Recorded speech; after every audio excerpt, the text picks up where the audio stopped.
기묘한 정적이 흐르던 밤, 용담골 산자락 너머에서 짙은 안개가 들이치듯 퍼져나왔다. 그 안개는 단순한 자연현상이 아니었다. 팔척귀가 윤갑의 혼령을 토해낸 순간부터 세상은 다시 뒤틀리기 시작했다. 무겁고 축축한 기운이 마을을 감싸며 모든 생명을 침묵시켰고 짐승들은 낯선 존재의 귀환을 감지한 듯 숨을 죽였다. 강철이는 팔척귀가 뿜어낸 검은 안개 속에서 윤갑의 얼굴을 보았다. 생전에 그의 검은 눈동자에는 언제나 정의감과 책에 대한 열망이 가득했지만 지금 그의 눈은 공허하고 붉은 기운이 맴돌았다. 마치 모든 것을 잃고 돌아온 자의 분노처럼. 윤갑, 강철이의 목소리는 떨려 나왔다. 윤갑은 잠시 그를 바라보다 천천히 시선을 돌려 여리를 향했다. 그녀 역시 아무 말 없이 그를 바라보았고 그 침묵 속엔 수많은 감정이 얽혀 있었다. 미안함, 슬픔, 그리고 두려움. 윤갑의 입술이 움직였다. 모든 걸 빼앗겼다. 내 삶도, 내 신념도, 그리고 너까지. 그의 말은 여리의 가슴을 깊숙이 파고들었다. 차가운 바람처럼 스며든 감정이 눈으로 피어올라 여리는 무의식적으로 한 발짝 뒤로 물러났다. 하지만 강철이는 곧장 앞으로 나섰다. 그는 윤갑의 앞에 당당히 섰다. 너는 돌아왔지만 내 자리는 변했다. 지금 이건 내 원한이 만든 그림자일 뿐이야. 내가 돌아온 이유는 단 하나다. 내가 지키려 했던 모든 것을 누가 망가뜨렸는지 알아야겠어. 윤갑의 목소리는 깊고 낮았고 그 안엔 더 이상 인간의 따뜻한 정이 없었다. 그저 복수를 향한 냉정한 목적만이 남아있었다. 바로 그때 팔척귀의 그림자가 다시 흔들렸다. 어둠 속에서 풍산의 형체가 서서히 모습을 드러냈다. 그는 이제 더 이상 이전의 풍산이 아니었다. 팔척귀의 영이 그의 몸을 갈갈이 찢고 재조립한 듯 눈빛은 짐승처럼 날카롭고 표정은 사악하게 일그러져 있었다. 윤갑, 너는 아직 덜 익었다. 아직 진짜 원한이 무엇인지 모른다. 풍산이 말했다. 그의 목소리는 인간의 것이 아니었다. 팔척귀의 숨결이 섞인 듯 음산하고 냉담했다.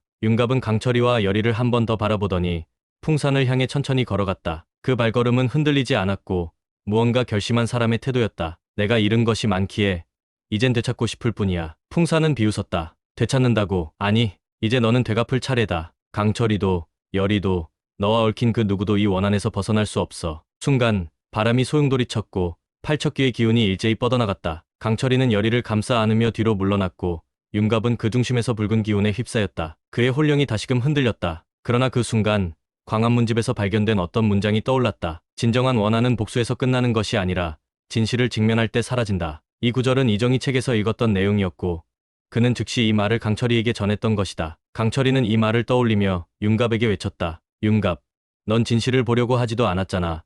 비비의 죽음, 팔척귀의 탄생 그 중심에 있는 건 바로 우리 모두의 잘못이야. 윤갑의 눈빛이 잠시 흔들렸다. 그 틈을 타 여리가 조용히 그의 앞에 다가섰다. 그녀는 눈물을 글썽이며 그의 손을 잡았다. 윤갑, 그때 나는 널 지키지 못했어. 그게 미안해서 지금까지 살아왔어. 그러니까 이 복수를 멈춰줘. 우릴 원망하되 내 자신을 잃지는 말아줘. 윤갑은 그녀의 손을 바라보았다. 따뜻했다. 여전히 인간이었다. 그리고 그 따뜻함은 그의 얼어붙은 마음속에 작은 균열을 만들어냈다. 풍산의 표정이 일그러졌다. 감정 노름으로 뿌리 깊은 원한이 사라질 거라 생각하나? 윤갑, 넌 내가 만든 존재야. 그 순간 윤갑의 몸이 진동하듯 흔들리며 붉은 기운이 뿜어져 나왔다. 팔척귀의 기운과 뒤섞여 그는 비명을 질렀다. 강철이는 그의 앞을 막아서며 큰 소리로 외쳤다. 이겨내, 윤갑. 너는 사람이야. 팔척귀가 만든 괴물이 아니야. 바람이 휘몰아쳤다. 숲이 울고 산이 흔들릴 듯한 괴음이 퍼졌다. 그리고 그 안에서 윤갑의 혼령이 붉은 기운을 토해내듯 뿜으며 서서히 바닥에 주저앉았다. 숨이 찼다. 피곤했다. 하지만 그의 눈빛은 예전처럼 선명하게 살아있었다. 강철이 여리 내가 나였던 것 같아. 그 말과 함께 그는 깊은 잠에 빠지듯 고요히 사라졌다. 붉은 기운은 잦아들고 팔척귀의 그림자는 한층 더 깊은 어둠으로 물러갔다. 그리고 남은 자들, 강철이는 칼을 움켜쥐며 중얼거렸다. 이제 시작이야. 윤갑이 남긴 원한, 그 진실을 마주해야 할 때다. 여리는 조용히 고개를 끄덕였다. 그들의 눈앞에는 이제 숨겨진 왕가의 피비린내, 나는 진실과 팔척귀의 실체가 도사리고 있었다. 윤갑의 혼령이 사라진 그 다음 날, 이정은 광안문집을 들고 깊은 생각에 빠져 있었다. 팔척귀의 정체를 밝히는 단서들이 페이지마다 봉인된 듯 빼곡히 적혀 있었다. 그러나 가장 심장을 움켜쥐는 부분은 왕가의 피로 얼룩진 한 장의 편지였다. 연종이 명한 비인미이는 절대 후세에 드러나선 아니 될 일이다. 팔척귀는 왕실에 스치며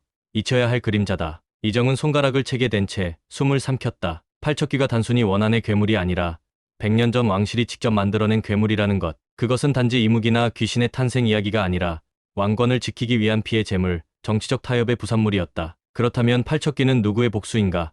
이정의 혼잣말에 강철이가 조용히 걸어들어왔다. 연종 그가 팔척귀를 만들었다면 그것은 죄로부터 비롯된 원한이 아니라 명분의 이름으로 시작된 학살일지도 모릅니다. 강철이의 말에 이정은 얼굴을 들었다. 넌 지금 조상들을 원망하겠다는 것이냐? 강철이는 고개를 저었다. 원망이 아닙니다. 다만 진실을 감출 이유가 없습니다. 저 안에 담긴 진실이야말로 팔척기를 이 땅에 붙잡아둔 사슬이라면 풀어야 하지 않겠습니까? 이정은 잠시 말을 잇지 못했다. 결국 그는 광화문집을 덮었다. 그렇다면 시작하자. 지금부터 우리는 100년 전으로 되돌아가야 한다. 그날 저녁 여리는 최인선과 막금이 머무는 별채를 찾았다. 인선은 기력을 많이 회복했지만 여전히 기억이 불안정했다. 팔척기가 빙의했던 흔적은 몸에서 빠졌지만 마음의 상흔은 그대로였다. 책회 장원수 말입니다. 여리가 조용히 운을 뗐다. 그는 광화문집에 담긴 왕가의 과오를 세상에 알리려 했던 사람입니다. 하지만 누군가는 그를 침묵시키려 했지요. 누군가는 그 책 한 권에 모든 것을 걸었던 겁니다. 최인선은 힘겹게 입을 열었다. 아버지는 언제부터인가 두려워하는 듯했어요. 광 속에서 무언가를 꺼낼 때면 손을 떨었고 누가 뒤따라오는지 살피기 바빴죠. 여리는 고개를 끄덕이며 물었다. 그때 어떤 이름을 들은 적 있습니까? 장원수 외에 다른 누군가의 이름을요. 인선은 눈을 감았다가 천천히 말했다. 무명무밍이라고 했어요. 그 책을 무명에게 넘기면 안 된다고 죽기 전날 그렇게 중얼거렸어요. 무명 익명인가? 조직인가? 아니면 또 다른 실존 인물일까? 여리는 그 말을 곱씹다가 다시 정색했다. 그 책 안에 팔척기를 다룰 수 있는 금기의 문장이 있습니다. 누군가는 그 문장을 이용해 윤갑을 원한기로 되살리려 할 겁니다. 그러면 윤갑 오라버니는 다시 죽게 되는 건가요? 아니요. 우린 그걸 막을 겁니다. 여리는 단호하게 대답했다. 한편 팔척기의 그림자가 내려앉은 도성 북쪽 폐사당에서는 풍산이 검은 흙더미를 헤집고 있었다. 그의 손에는 낡은 철제함이 들려 있었고 그 안엔 하나의 부적과 작은 옥패가 들어 있었다. 이제 시작이다. 풍산은 천천히 중얼거렸다. 윤갑은 다시 깨어나야 해. 더 이상 홀령이 아니라 실체가 되어야지. 팔척기는 그 옆에서 무언가를 속삭이듯 으르렁거리는 소리를 냈다. 강철이도 여리도 모두 사라질 것이다. 윤갑이 그 복수의 칼날이 되면 풍산은 옥패를 들고 피를 묻힌 부적 위에 올려놓았다. 순간 땅이 갈라지며 희미한 붉은 안개가 퍼져나갔다. 그 무렵 강철이는 광화문집에서 본 구절을 기억해냈다. 팔척기는 왕의 심장을 먹지 않으면 온전히 완성되지 않는다. 왕의 심장, 그것은 육체가 아닌 기억이었다. 진실을 감춘 자의 기억, 죄를 알고도 침묵한 자의 고백. 이정전하, 기억하셔야 합니다. 연종은 단지 도망친 왕이 아니라 피로써 팔척기를 길들였던 자입니다. 이정은 조용히 눈을 감았다. 그렇다면 내가 그 대가를 치를 차례인가? 강철이는 그의 어깨에 손을 얹었다. 전하의 고백은 팔척기를 끝내는 시작이 될 겁니다. 그때였다. 한 병사가 숨을 헐떡이며 뛰어왔다. 전하, 북쪽 폐사당에서 정체불명의 의식이 진행되고 있다는 보고가 있사옵니다. 이정과 강철, 여리는 즉시 출동을 명했다. 그리고 그 밤, 또 하나의 진실이 되살아나고 있었다. 풍산의 집 지하, 불빛이 닿지 않는 어둠 속, 울퉁불퉁한 지면 위에 붉게 얼룩진 자국이 선명히 남아있었다. 윤갑의 홀령이 토해져 나왔던 바로 그 자리. 퀭한 눈을 뜬 윤갑은 땅바닥을 짚으며 상체를 일으켰다. 그의 몸은 더는 육신이 아니었다. 그러나 이승과 저승 사이 홀령의 몸은 아직 미련을 떨치지 못한 듯 미세한 떨림으로 살아있음을 증명하고 있었다. 여기가 어디냐? 나는 죽은 것이냐? 혼란스럽게 중얼이는 윤갑 앞에 익숙한 목소리가 울렸다. 윤갑, 오랜만이구나. 그를 내려다보는 이는 다름 아닌 풍산이었다. 하지만 눈빛이 달랐다. 인간의 온기가 스며든 흔적은 사라지고 팔척기의 냉혈한 기운만이 가득했다. 윤갑은 본능적으로 알아챘다. 저 자는 더 이상 풍산이 아니라는 것을. 내가 팔척기였구나. 윤갑의 목소리는 분노와 자책이 뒤섞인 낮은 음성이었다. 그는 풍산을 믿었고 그의 말에 따라 움직이다 결국 목숨을 잃었다. 자신이 세웠던 신념과 충성이 허망하게 무너졌음을 깨달은 윤갑의 두 눈이 차오른 감정으로 붉게 물들었다. 팔척기는 조용히 다가와 윤갑의 귀 옆에 입을 대고 속삭였다. 이제 너도 원한으로 태어나야 할 때다. 강철이와 열이, 그 둘은 너의 것을 빼앗아갔다. 그들의 곁에서 웃으며 살아있는 자들을 내가 눈앞에서 지켜보게 될 것이다. 윤갑의 눈동자가 흔들렸다. 팔척기의 말은 거짓이 아니었다. 그는 이승에 돌아왔지만 아무것도 가진 것이 없었다. 강철이는 열이의 손을 붙잡고 있었고 자신은 이름조차 잊힌 채 악귀의 입속에서 뒤틀린 기억들만 더듬어야 했다. 한때는 검서관으로서의 의무와 충정이 삶의 전부였던 그였다. 그러나 지금은 그가 본 것은 상선이 강철과 함께 앉아 다과를 나누던 모습.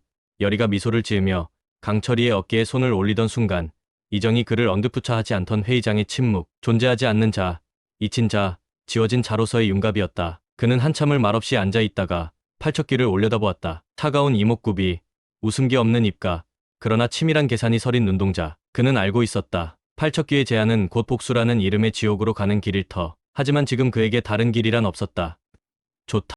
나를 원한기로 만들어라. 팔척기의 입꼬리가 올라갔다. 윤갑의 선택은 이미 오래전부터 예정되어 있던 것처럼 자연스러웠다. 팔척기는 천천히 손을 뻗어 윤갑의 이마에 손바닥을 얹었다. 마치 축복을 내리는 신관처럼 아니면 저주를 씹는 주술사처럼. 내 이름은 이제부터 어기다. 잊혀진 자들의 문지기. 너를 배신한 자들의 모든 것을 빼앗아라. 손끝에서 시퍼런 연기 같은 기운이 퍼지며 윤갑의 몸에 흡수되었다. 그의 눈이 검게 변하고 손끝이 서늘하게 떨렸다. 고통도 아니고 쾌감도 아닌 오직 공허함만이 심장을 파고들었다. 모든 감정이 씻겨나간 그 자리에 원한이라는 단 하나의 불씨만이 남았다. 그 순간 어딘가에서 강철이의 목소리가 들려오는 듯했다. 윤갑, 널 기억하고 있어. 우리는 잊지 않았어. 거짓말. 어기는 속삭였다. 그 어떤 말도, 위로도 이제는 그의 귀에 닿지 않았다. 그는 서서히 일어나 지하에서 걸어 나왔다. 달빛이 그의 반쯤 투명한 그림자를 길게 늘어뜨렸다. 그리고 그를 기다리고 있는 또 한 사람, 풍산이 모습을 드러냈다. 아니, 팔척귀가 아닌 옛 풍산의 흔적을 담고 있는 그 껍데기였다. 이제 넌 나의 사냥개가 될 것이다. 강철이를 향한 복수. 그것이 내 사명이다. 어기는 고개를 끄덕였다. 목에 걸린 목걸이가 미세하게 흔들렸다. 비비가 생전에 남겼던 조각, 그가 지켜야 할 무엇이었으나 이제는 이무기의 기억 속 연민으로조차 작동하지 않았다. 그는 단지 복수를 원할 뿐이었다. 다음 날, 궁 안에 이상한 기운이 감돌았다. 정오 무렵, 왕실의 정원에는 갑작스레 검은 안개가 피어오르기 시작했다. 이정은 심상치 않음을 느끼고 즉시 신관을 불렀고 강철과 여리도 정원으로 달려갔다. 그러나 이미 늦은 시간이었다. 그 안개 속에서 윤갑의 모습이 스멀스멀 드러났다. 아니, 어기라는 이름의 새로운 존재가. 강철이, 너는 나를 기억하나? 그 말에 강철이 눈을 크게 뜨고 다가섰다. 윤갑, 나는 윤갑이 아니다. 넌 변했구나. 아니, 나는 원래 이랬을지도 몰라. 그렇게 말한 어기는 허공에 손을 휘둘렀고 안개 속에서 날카로운 소리가 번개처럼 뻗어나갔다. 다음 순간 여리가 강철이를 감싸 안으며 외쳤다. 강철이, 비켜. 용담골 새벽녘. 짙은 안개가 산자락을 감싸 안은 채 세상에 다시는 풀리지 않을 비밀을 감추듯 숨죽이고 있었다. 왕이정은 손에 광화문집을 꼭 쥔 채 강철이와 여리를 향해 천천히 걸어 나왔다. 그의 눈빛은 결심에 가득 찼지만 입술은 꾹 다문 채 단 한마디 말도 내뱉지 않았다. 그 문집 속에는 단지 팔척귀의 비밀뿐만 아니라 왕가의 오래된 수치와 그로 인해 생긴 모든 원한의 근원이 담겨 있었다. 폐하, 그 책을 어찌하시려는 겁니까? 여리가 조심스레 입을 열었다. 이정은 고개를 끄덕이며 읊조렸다. 이 책을 태운다고 해서 진실이 사라지는 것은 아니지만 지금은 더 많은 피를 막는 일이 먼저다. 그러나 그 순간 짙은 안개를 가르며 강한 바람이 몰아쳤다. 여리의 몸이 중심을 잃고 휘청거렸고 동시에 뒤편에서 들려오는 쇳소리 윤갑의 홀령이 다시 나타난 것이다. 그 책을 나에게 줘라. 그의 목소리는 인간의 것이 아니었다. 분노와 절망, 그리고 뒤엉킨 원한이 만들어낸 형체 없는 홀령의 외침이었다. 윤갑은 광화문집에 집착하고 있었다. 그 안에 기록된 자신의 존재를 확인하고 싶은 듯 책을 향해 손을 뻗었다. 강철이는 곧바로 여리를 뒤로 감쌌다. 윤갑, 이제 너는 홀령이 아닌 원한귀에 더 가까워지고 있어. 강철이, 내가 뭘 안다고. 윤갑의 외침은 하늘을 찢듯 울려 퍼졌고 주변의 나무잎과 돌멩이들이 휘몰아치며 떠올랐다. 여리는 양손을 모아 주술진을 그리기 시작했다. 그리고 땅 위에 붉은 혈사를 뿌려 원한귀의 기운을 봉인하려 했다. 하지만 윤갑은 오히려 그 안으로 뛰어들며 그 누구도 나를 막을 수 없다. 나는 다시 돌아왔고 이젠 내가 끝을 낼 것이다 라며 사라진다. 순간 숲속 어딘가에서 풍산이 나타났다. 그는 고요한 표정으로 윤갑이 사라진 자리를 응시하고 있었다. 그리고 중얼거렸다. 잘 되었다. 이제 놈은 완전히 내 손 안에 들었다. 풍산, 내가 이 모든 것을 조종하고 있었던 것이냐? 강철이는 분노로 물든 눈으로 풍산을 노려보았다. 그러자 풍산은 천천히 입꼬리를 올리며 말했다. 윤갑은 단지 도구일 뿐이다. 원한은 증폭시킬수록 강해진다. 그리고 그 에너지는 내가 더 큰 존재로 거듭나는 데 필요하지. 강철은 검을 뽑았다. 너는 사람도 아니고 귀신도 아니야. 그저 원한을 흡수해 기생하는 괴물일 뿐이다. 풍산은 검이 빛을 내자 몸을 뒤로 물러서며 숲속으로 사라졌다. 이정은 강철을 말리려다 멈칫했다. 풍산의 말 속엔 무언가 더 깊은 의도가 있었다. 폐하, 여리가 말했다. 팔척귀는 단순한 귀신이 아니라 100년 전 이 땅에서 억울하게 죽어간 자들의 기억이 모여 만들어진 존재입니다. 그러니 지금이라도 우리가 그들을 기억해 주어야 합니다. 그 말에 왕은 고개를 떨구었다. 그래, 나는 그 진실을 마주해야겠지. 그날 밤 왕은 용담골의 제단 앞에 앉았다. 그는 광화문집을 펼쳐 과거의 진실과 대면했다. 그 안에는 팔척귀의 탄생 배경과 함께 연종대왕이 자신의 죄를 숨기기 위해 수많은 백성을 희생시켰던 기록이 남겨져 있었다. 무참하게 짓밟힌 생명들, 억울하게 죽어간 무관들, 그들 모두가 팔척귀의 일부분이었던 것이다. 그 기록을 읽던 왕은 눈물을 흘렸다. 이 나라가 쌓아올린 번영의 그늘에 이토록 많은 원한이 있었다니. 강철이는 조용히 왕의 옆에 앉아 조언했다. 폐하, 진실을 묻는다고 해도 그들의 고통이 사라지진 않습니다. 하지만 우리가 잊지 않는다면 그 고통이 헛된 것이 아니라는 것을 세상에 알릴 수 있습니다. 왕은 깊은 숨을 들이쉬고는 문집을 꾹 닫았다. 그리고 선언했다. 내가 이 땅의 군왕으로 있는 한 팔척귀와 그 원한을 기억할 것이다. 그리고 다시는 그런 원한이 생기지 않도록 하겠다. 그날 밤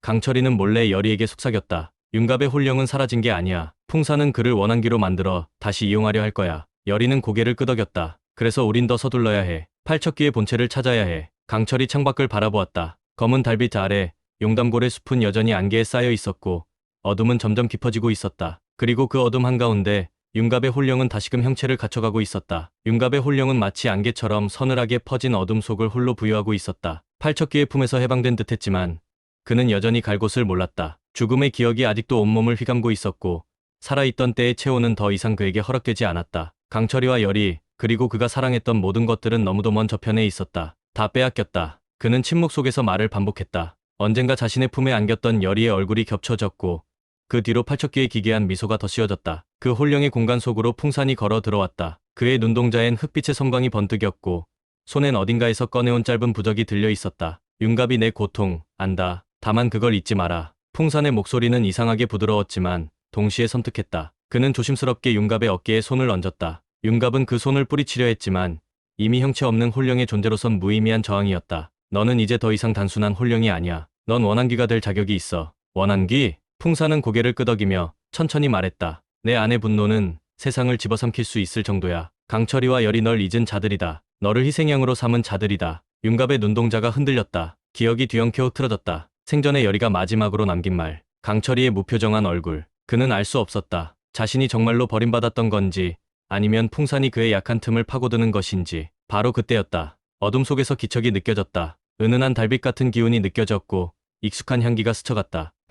윤갑, 그의 이름을 부른 건 열이었다. 현실 세계, 아니 어느 경계선에서 열이는 혼령의 흐름을 따라 윤갑을 찾아온 것이었다. 그녀는 명도의 파편을 부적에 담아온 채로 스스로를 혼령의 결계 안으로 끌어넣은 것이다. 열이? 윤갑의 목소리가 떨렸다. 그 순간 그의 눈동자 속에서 무엇인가 무너져 내렸다. 열이는 조심스럽게 다가와 그의 눈앞에 손을 뻗었다. 널 잊은 적 없어. 널 버린 적도 없어. 하지만 널 구하지 못한 건 내 죄야. 그래서 이렇게라도 전하고 싶었어. 널 사랑했단 걸. 혼령의 공기는 순식간에 흔들렸다. 풍산의 얼굴이 일그러졌다. 감상적인 말 따위로 그 아이가 가진 원한이 사라질 거라 생각하나 그건 어리석은 짓이야. 그는 부적을 찢어 윤갑의 혼령을 묶으려 들었지만 그보다 빠르게 강철이가 현실 세계에서 결계를 무너뜨리는 부적을 날렸다. 부적은 불꽃처럼 타올라 영계와 현계를 가로막던 장막을 찢었고 윤갑의 혼령은 잠시 망설이다가 열이의 손을 잡았다. 내 마음은 아직 여기에 있었구나. 그 말과 함께 윤갑의 혼령은 빛처럼 퍼져나갔다. 그 기운은 팔척귀의 주위를 감싸며 거대한 울림으로 터졌다. 기억하리라 이 울음.